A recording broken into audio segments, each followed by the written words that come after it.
दूसरा अध्याय। नारद जी की काम वासना। सूत जी बोले, हे ऋषियों, एक समय की बात है। ब्रह्मपुत्र नारद जी हिमालय पर्वत की एक गुफा में बहुत दिनों से तपस्या कर रहे थे। उन्होंने दृढ़तापूर्वक समाधि लगाई थी और तप करने लगे थे। उनके उग्र तप का समाचार पाकर देवराज इंद्र कांप उठे। उन्होंने सोचा कि नारद मुनि मेरे स्वर्गलोक के राज्य को छीनना चाहते हैं। ये ख्याल आते ही इंद्र ने उनकी तपस्या में विघ्न डालने की कोशिश की। उन्होंने कामदेव को बुलाया और कहने लगे, हे कामदेव, तुम मेरे परम मित्र एवं हितैषी हो। नारद हिमाचल पर्वत की गुफा में बैठकर तपस्या कर रहा है। कहीं ऐसा न हो कि वह वरदान में ब्रह्मा जी से मेरा स्वर्ग का राज्य ही मांग बैठे। अतः तुम वहां जाकर उसका तप भंग कर दो। यह आज्ञा पाकर कामदेव वसंत को साथ ले बड़े गर्व से उस स्थान पर गए और अपनी सारी कलाएं रच डाली।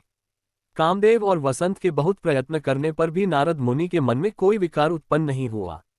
महादेव जी के अनुग्रह से उन दोनों का गर्व चूर्ण हो गया।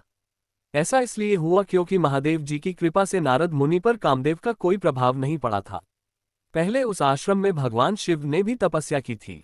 उसी स्थान पर उन्होंने ऋषि मुनियों की तपस्या का नाश करने वाले कामदेव को भस्म कर डाला था। कामदेव को भस्म देखकर उनकी पत्नी रति ने बिलखते हुए भगवान शंकर से उन्हें जीवित करने की प्रार्थना की तथा सभी देवता भी शिवजी से प्रार्थना करने लगे तो भगवान महादेव जी ने कहा था कि कुछ समय पश्चात कामदेव स्वयं जीवित हो जाएंगे। किंतु इस स्थान पर और इसके आसपास जहां तक भस्म दिखाई देती है वहां तक कि पृथ्वी पर कामदेव की माया और काम बाण का कोई प्रभाव नहीं पड़ेगा। इस प्रकार उस स्थान से कामदेव लज्जित होकर वापस लौट आया। देवराज इंद्र ने जब ये सुना कि नारद जी पर कामदेव का कोई प्रभाव नहीं पड़ा तो उन्होंने नारद जी की खूब प्रशंसा की। भगवान शिव की माया के कारण वे भूल गए थे कि शिवजी के शाप के कारण उस स्थान पर कामदेव की माया नहीं चल सकती। नारद जी भगवान शिव की कृपा से बहुत समय तक तपस्या करते रहे।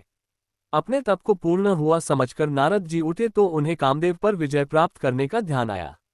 तब उन्हें मन ही मन इस बात का घमंड हुआ कि उन्होंने कामदेव पर विजय प्राप्त कर ली है। इस प्रकार अभिमान से उनका ज्ञान नष्ट हो गया। वे ये समझ नहीं सके कि कामदेव के पराजित होने में भगवान शंकर की ही माया थी। तब वे अपनी काम विजय की कथा सुनाने के लिए शीघ्र ही कैलाश पर्वत पर जा पहुंचे और भगवान शिव को नमस्कार करके अपनी तपस्या की सफलता का समाचार तथा कामदेव पर विजय प्राप्त करने का समाचार कह सुनाया। ये सब सुनकर महादेव जी ने नारद की प्रशंसा करते हुए कहा, हे नारद जी, आप परम धन्य हैं, परंतु मेरी एक बात याद रखना कि यह समाचार किसी अन्य देवता को मत सुनाना, विशेषकर भगवान विष्णु से तो इस बात को कदापि न कहना। ये वृतांत सबसे छिपाकर रखने योग्य है। तुम मेरे प्रिय हो, इसलिए मैं तुम्हें यह आज्ञा देता हूं कि यह बात किसी के सामने प्रकट मत करना। परंतु वे तो शिव की माया से मोहित हो चुके थे, इसलिए उनकी दी शिक्षा को ध्यान में न रखते हुए वे ब्रह्मलोक चले गए। वहां ब्रह्मा जी को नमस्कार कर बोले, मैंने अपने तपोबल से कामदेव को जीत लिया है।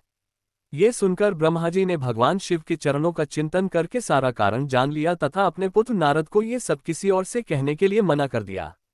नारद के मन में अभिमान के अंकुर उत्पन्न हो गए थे, जिसके फलस्वरूप उनकी बुद्धि नष्ट हो गई थी। वे तो तुरंत विष्णुलोक पहुंचकर भगवान विष्णु को ये सारा किस्सा सुनाना चाहते थे। अतः शीघ्र ही वे ब्रह्मलोक से चल दिए।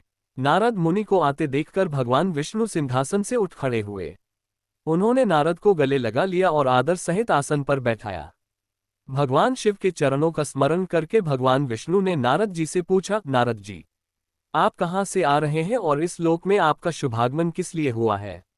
ये सुनकर नारद जी ने अहंकार सहित अपने तप के पूर्ण होने एवं कामदेव पर विजय प्राप्त करने का समस्त हाल उन्हें कह सुनाया। भगवान विष्णु काम के विजय के असली कारण को समझ चुके थे। वे नारद जी से बोले, हे नारद जी, आपकी कीर्ति एवं निर्मल बुद्धि धन्य है। काम, क्रोध एवं लोभ मोह उन मनुष्यों को पीड़ित करते हैं जो भक्तिहीन हैं।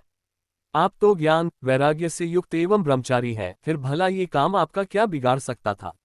देवर्षि नारद बोले, हे भगवान, ये सब आपकी कृपा का ही फल है।